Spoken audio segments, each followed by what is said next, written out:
Lapidation et flagellation. Source coranique, enseignement de Jésus et des apôtres dans la Bible.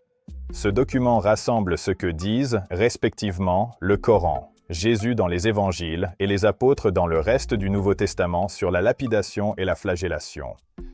L'objectif est descriptif et comparatif. Présenter les textes tels qu'ils existent, y compris les points de débat savants, sans trancher entre traditions. La flagellation dans le Coran.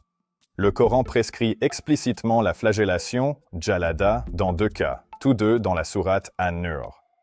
Sourate 24, verset 2, pour la fornication, zina, entre personnes non mariées. 100 coups de fouet pour chacun des 2 coupables. Et qu'une partie des croyants assiste à leur punition. Sourate 24, verset 4, pour l'accusation d'adultère non appuyée par 4 témoins oculaires, 80 coups de fouet pour l'accusateur. Cette disposition protège en réalité l'accusé contre les accusations non prouvées. Texte consultable en ligne, koran.com/24.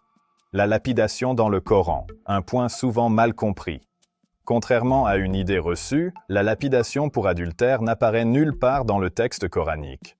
Elle repose sur 2 fondements extra-coraniques.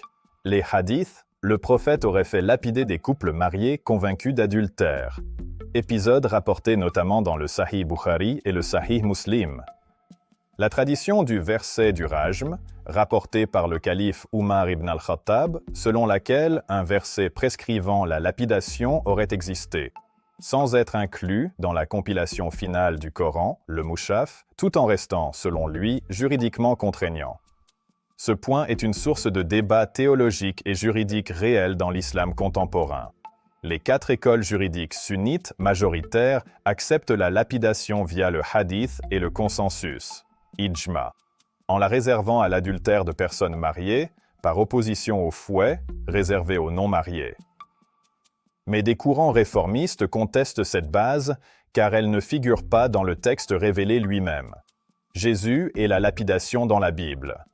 Le passage le plus connu est Jean 8, 1 à 11.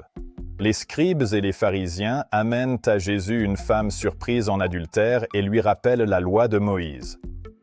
Jésus répond « Que celui d'entre vous qui est sans péché jette le premier la pierre. » Tous se retirent.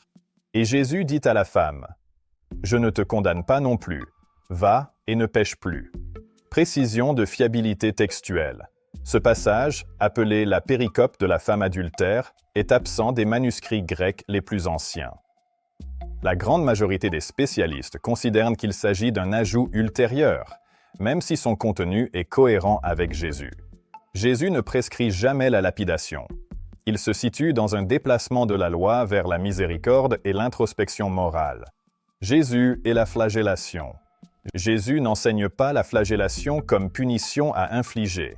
Il la subit lui-même. Rapporté avant la crucifixion sur ordre de Pilate. Il est donc du côté de la victime du châtiment, pas de celui qui le prescrit. Les apôtres n'instaurent pas la lapidation ni la flagellation comme loi, ils les subissent comme persécution. Acte 7 relate la lapidation d'Étienne, premier martyr chrétien, exécuté par une foule sans jugement formel. Paul décrit ses souffrances. 5 fois j'ai reçu 40 coups moins 1, 3 fois battu de verge, 1 fois lapidé. Sur le plan doctrinal, quand Paul doit traiter un cas grave de péché, il ne prescrit ni lapidation ni flagellation. Il prescrit l'exclusion de la communauté. Romains 13 reconnaît à l'autorité civile le droit de punir. En résumé comparatif, dans le corpus islamique, la flagellation est une prescription textuelle coranique directe, tandis que la lapidation appartient à la tradition prophétique et au consensus juridique post-coranique. Dans le Nouveau Testament, ces peines sont reçues comme violences subies. L'enseignement de Jésus va vers la miséricorde. Document préparé à partir des textes du Coran et de la Bible, ainsi que d'éléments de jurisprudence islamique consensuelle. Aidez la chaîne en mettant un pouce et abonnez-vous. Vous trouverez l'enseignement complet en description.